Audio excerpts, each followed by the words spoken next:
मैं भागता हूँ क्योंकि मुझे काम से बहुत प्यार है, क्योंकि इस काम के लिए मैं तड़पा हूँ। मुझे पता है काम की अहमियत क्या होती है।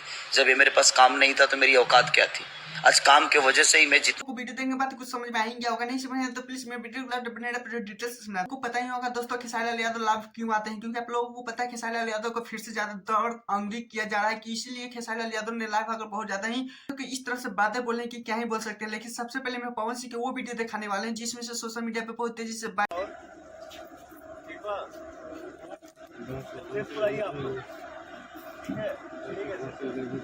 किस तरह से अभी पवन भैया लखनऊ के स्टेशन पे हैं, क्योंकि आप लोगों को पता है पवन सिंह काला माटी का शूटिंग कर रहे हैं, लेकिन वहां पे रेलवे के विभाग से किस तरह से जा रहे हैं, वहां पे एक सॉन्ग का शूटिंग हो रहा है। आपको पता ही होगा कि 2 दिन पहले पावर स्टार पवन सिंह का एक टीजर आया था मूवी का, लेकिन उससे पहले नहीं दोस्तों, क्योंकि आप लोगों को पता है अभी सॉन्ग का शूटिंग होने वाला है जिसमें रितेश भैया भी नजर आने वाले थे, लेकिन रितेश भैया नहीं आए हैं। वहां पे रेलवे का शूटिंग हो रहा था, इसीलिए लखनऊ के रेलवे पे शूटिंग कर रहे हैं काला माटी का। किस तरह से मूवी में दिखाने जाने वाले लेकिन पता नहीं चल रहा है दोस्तों। लेकिन हाँ इतना तो पता है दोस्तों कि काला माटी का बहुत ज्यादा जोर शोर से यादव के पूरे डिटेल जानने से पहले मैं इतना बता देना चाहता हूँ दोस्तों कि अगर पवन सिंह के आप लोगों ने ट्रेलर देखा है कि नहीं प्लीज कमेंट जरूर बताइएगा। तो चलिए खेसारी लाल यादव ने किसको भड़का है सदियों में बनती है। बहुत कम ऐसी सिनेमा बनती हैं जो डंस बनी है।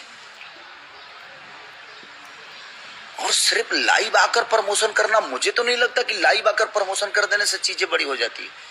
खेसारी लाल यादव ने अल्लू अर्जुन से कंपेयर कर दिए, क्योंकि आप लोगों को पता है जिस तरह से अल्लू अर्जुन ने आकर पोस्टर पे रिलीज किया उसी तरह खेसारी लाल यादव भी चाहते थे कि डांस मूवी का रिलीज करें, वहां पे लोगों को जाए बिहार यूपी में जाकर लोगों को बताएं कि डांस मूवी में आए। लेकिन नहीं, लाइव आकर खेसारी लाल यादव को बोला जा रहा था कि लाइव है ये, लेकिन प्रोड्यूसर और डायरेक्टर खेसारी लाल यादव से नहीं बोल रहे हैं। क्या कारण है कि खेसारी लाल यादव ने बड़ाई करते हुए जा रहे हैं कि डायरेक्टर ऐसा नहीं था, क्या हुआ नहीं हुआ, क्या मजरा है, कुछ समझ में खेसारी लाल यादव के नहीं आ रहा। लेकिन खेसारी लाल यादव इतना कहते हुए नजर आ रहे हैं कि जिसके कहने पे ये चाहे मुझे बोल नहीं रहे हैं तो अच्छा नहीं है, क्योंकि आप लोग दोस्तों इतना भी कह रहे थे कि 10 मूवी कोई भोजपुरी में आज तक बना नहीं पाया है, इससे अच्छा मूवी बन भी नहीं सकता है शायद, लेकिन कोई प्रमोशन करने नहीं जा रहा है। सिर्फ खेसारी लाल यादव की इतना इच्छा है कि लोगों के बीच में जाकर प्रमोशन करे। तो कहीं ना कहीं शंका है कि दूसरी टीम वाले उनके प्रोड्यूसर डायरेक्टर को कहीं ना कहीं कुछ कह दिए हैं, इसी कारण खेसारी लाल यादव से बोलचाल सभी बंद हो गया है। लेकिन आप लोगों को किस पे शक ज्यादा है प्लीज कमेंट जो बताएगा, लेकिन हम उनका नाम नहीं धरेंगे, सही पकड़े हैं। लेकिन दोस्तों मेरे चैनल पे तो चैनल को सब्सक्राइब, वीडियो को लाइक कीजिए। Tata bye bye.